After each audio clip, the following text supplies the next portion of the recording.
Em nossa videoaula, você vai aprender sobre o tecido adiposo. O que é? Onde está localizado? Suas complicações e funções.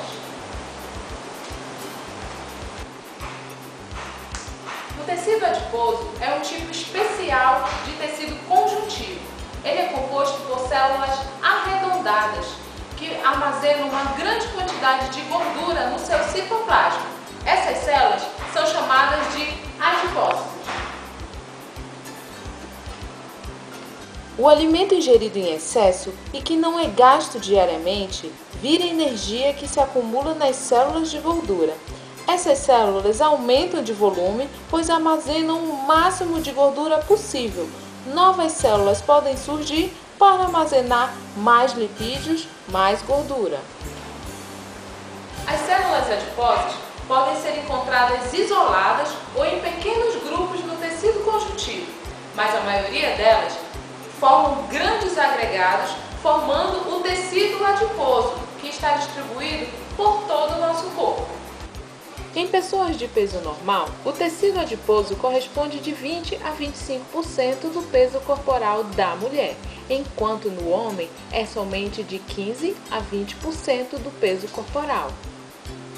O tecido adiposo, as células hepáticas e o músculo esquelético também armazenam energia, sendo que as células hepáticas e o músculo esquelético armazenam essa energia sob a forma de glicogênio e o tecido adiposo armazena sob a forma de triglicerídeos. Os triglicerídeos são muito mais eficientes que o glicogênio e são os triglicerídeos a maior reserva energética do nosso corpo. Os triglicerídeos são a forma de gordura mais comum do nosso corpo, sendo usados para fornecer energia para o organismo.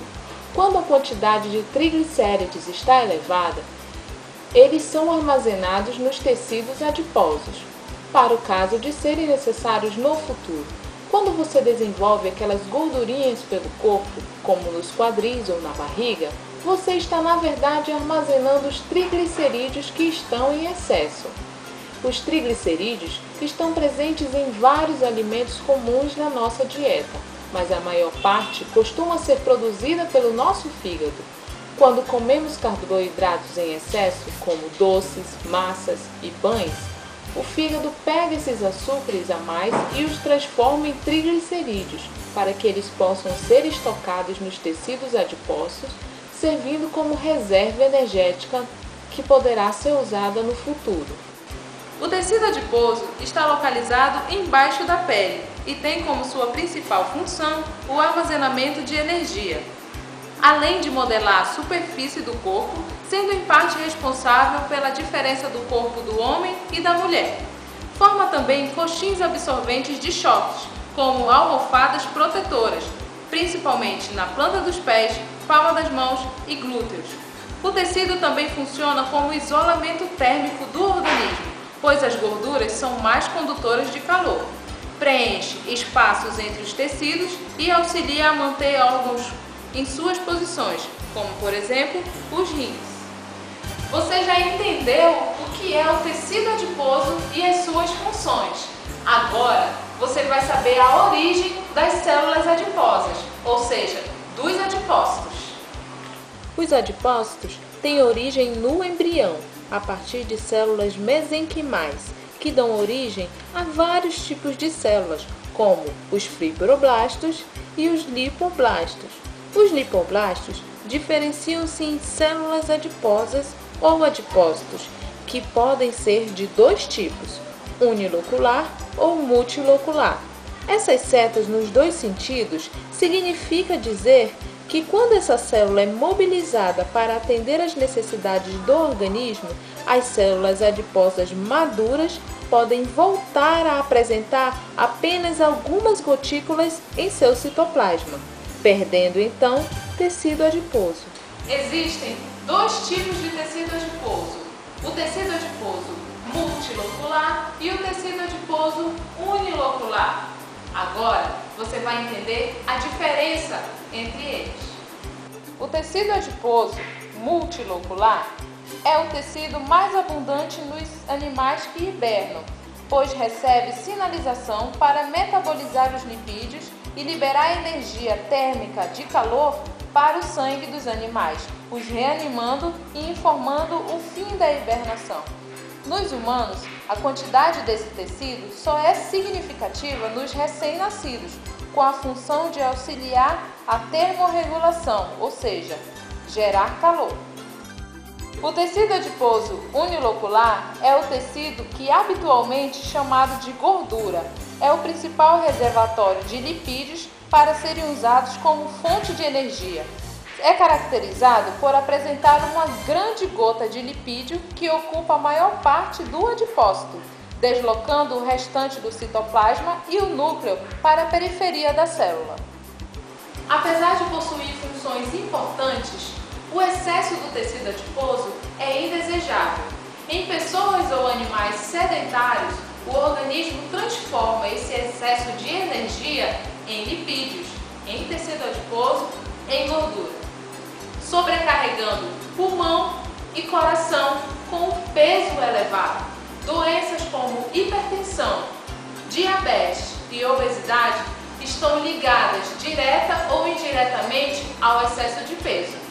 Outro fator do excesso de tecido adiposo é a celulite.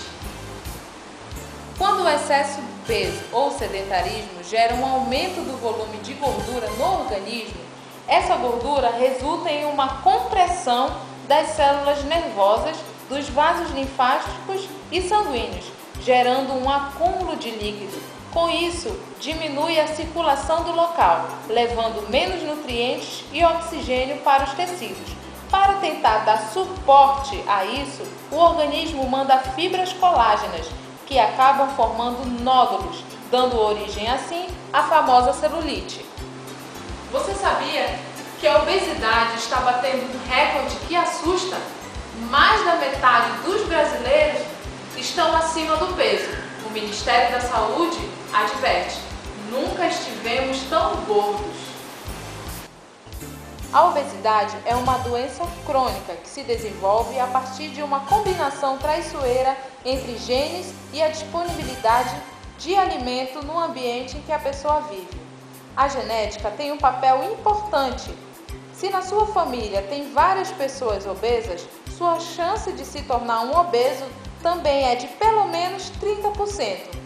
Mas dietas excessivamente calóricas e falta de atividade física são fatores mais importantes do que os genes, porque causam obesidade em pessoas geneticamente predispostas ou não. O corpo humano não desperdiça energia. Cada caloria ingerida em excesso será armazenada sob a forma de gordura. Não faz diferença se a caloria veio da verdura, dos legumes, da gordura ou dos carboidratos. O número total de caloria ingerida que é mais importante. Por isso, é importante manter a boa alimentação.